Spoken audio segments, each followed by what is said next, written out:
Hello welcome to a cooking vlog. ಇವತ್ತಿನ recipe vegetable pulao. ಇದು ನಮ್ಮ ಮಮ್ಮಿ ರೆಸಿಪಿ, ನಾನಿನ್ನು ಅಷ್ಟು ಅಡುಗೆ ಕಲ್ತಿಲ್ಲ. So let's start. ಸೊ ನಾವಿಲ್ಲಿ ಒಂದು 15 ಬೀನ್ಸ್, ಒಂದು ನೌಕೋಲ್, 2 ಈರುಳ್ಳಿ, ಸ್ವಲ್ಪ ಜಿಂಜರ್, ಒಂದು ಕ್ಯಾರೆಟ್, ಒಂದು ಟೊಮೆಟೊ, ಒಂದು ಬೆಳ್ಳುಳ್ಳಿ ಮತ್ತು 3/4 ಕಪ್ ಬಟಾಣಿ ತೊಗೊಂಡಿದ್ದೀವಿ. ವೆಜಿಟೇಬಲ್ಸ್ ಎಲ್ಲ ಕಟ್ ಮಾಡಿ ಇಟ್ಕೊಂಡು ಅದ್ರ ಜೊತೆಗೆ ಶುಂಠಿ ಬೆಳ್ಳುಳ್ಳಿ ಪೇಸ್ಟ್ ಮಾಡಿಕೊಂಡು ಒಂದು 2 ಸ್ಪೂನ್ ಮೊಸರು ಮತ್ತು ಒಂದು ಸ್ವಲ್ಪ ಲೆಮನ್ ಬೇಕಾಗುತ್ತೆ.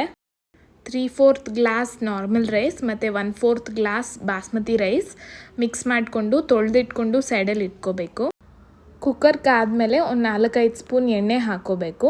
ನಾವಿಲ್ಲಿ ಯೂಸ್ ಮಾಡ್ತಾ ಇರೋದು unrefined groundnut oil from Tata. ಮಸಾಲೆಗೆ ಒಂದು 4-5 ಲವಂಗ, ಒಂದು ಸ್ವಲ್ಪ ಬೆಟ್ಟದ ಹೂವು, ಒಂದು ಸ್ವಲ್ಪ ಚಕ್ಕೆ, ಒಂದು ಪಲಾವ್ ಎಲೆ ಮತ್ತು 2 ಏಲಕ್ಕಿ ಹಾಕೋತಿದ್ದೀವಿ. ಸ್ಪೈಸಸ್ ಎಲ್ಲ ಸ್ವಲ್ಪ ರೋಸ್ಟ್ ಆಗಿದ ತಕ್ಷಣ ಈರುಳ್ಳಿ ಹಾಕೋತಿದ್ದೀವಿ. ಈರುಳ್ಳಿ ಒಂದು ಸ್ವಲ್ಪ ಗೋಲ್ಡನ್ ಬ್ರೌನ್ ಆಗೋವರೆಗೂ ಫ್ರೈ ಮಾಡ್ಕೋಬೇಕು.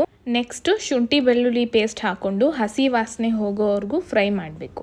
ನೆಕ್ಸ್ಟ್ ಕಟ್ ಮಾಡಿರೋ ಟೊಮೆಟೊ ಹಾಕ್ಕೊಂಡು ಒಂದು 2-3 ಮಿನಿಟ್ಸ್ ಚೆನ್ನಾಗಿ ಬೇಯಿಸ್ಕೋಬೇಕು. ಮಸಾಲೆಗೆ 1 tablespoon chilli powder, 3/4 tablespoon ಧನಿಯಾ ಪೌಡರ್ ಮತ್ತು ಸ್ವಲ್ಪ ಅರಿಶಿನ ಹಾಕ್ಕೊಂಡು ಚೆನ್ನಾಗಿ ಮಿಕ್ಸ್ ಮಾಡ್ಕೋಬೇಕು. ನೆಕ್ಸ್ಟ್ ಈ ಮಿಕ್ಸ್ಚರ್ಗೆ 2 ಟೇಬಲ್ ಸ್ಪೂನ್ ಮೊಸರು ಇಟ್ಕೊಂಡಿದ್ವಲ್ಲ ಅದನ್ನು ಹಾಕ್ಕೊಂಡು ಮಿಕ್ಸ್ ಮಾಡಬೇಕು. ಇವಾಗ ಕಟ್ ಮಾಡಿ ಇಟ್ಕೊಂಡಿರೋ ತರಕಾರಿ ಎಲ್ಲ ಹಾಕ್ಕೊಂಡು ಮಸಾಲೆ ನೀಟಾಗಿ ಅಂಟ್ಕೊಳ್ಳೋ ಥರ ಮಿಕ್ಸ್ ಮಾಡ್ಕೋಬೇಕು. ನೆಕ್ಸ್ಟ್ ನಿಮಗೆ ಎಷ್ಟು ಬೇಕೋ ಅಷ್ಟು ಸಾಲ್ಟ್ ಹಾಕೋಬೇಕು. ನಾವಿಲ್ಲಿ ಕಲ್ಲುಪ್ಪು ಯೂಸ್ ಮಾಡ್ತಾಯಿದ್ದೀವಿ.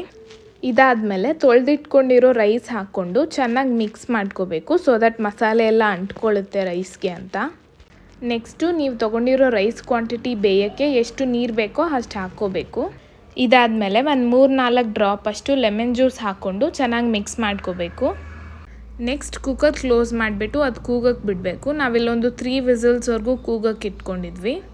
ಇವಾಗ ಮೊಸರು ಬಜ್ಜಿ ಅಥವಾ ರಾಯ್ತಾ ಅದಕ್ಕೆ ಕರ್ಡ್ ತೊಗೊಂಡು ನಾವಿಲ್ಲಿ 1 ಫುಲ್ ಈರುಳ್ಳಿ ಕಟ್ ಮಾಡ್ಕೊಂಡು ಹಾಕೋತಿದ್ದೀವಿ ಮೊಸರಿಗೆ. ನೆಕ್ಸ್ಟ್ ಅದೇ ಥರ ಎಷ್ಟು ಬೇಕೋ ಅಷ್ಟು ಕೊತ್ತಂಬರಿ ಸೊಪ್ಪು ನೀಟಾಗಿ ಕಟ್ ಮಾಡ್ಕೊಂಡು ಹಾಕೋತಿದ್ದೀವಿ. ಅಷ್ಟೇ, ರೆಡಿಯಾಗಿರೋ ಮೊಸರು ಬಜ್ಜಿಗೆ ಆಮೇಲೆ ನೀವು ಉಪ್ಪು ಹಾಕ್ಕೊಂಡು ಯೂಸ್ ಮಾಡ್ಬೋದು. ಕುಕ್ಕರ್ ಕೂಗಿ ಒಂದು 5 ಮಿನಿಟ್ಸ್ ಆದಮೇಲೆ ಓಪನ್ ಮಾಡಿಕೊಂಡು ಕೊತ್ತಂಬರಿ ಸೊಪ್ಪು ಹಾಕಿ ಚೆನ್ನಾಗಿ ಮಿಕ್ಸ್ ಮಾಡಬೇಕು.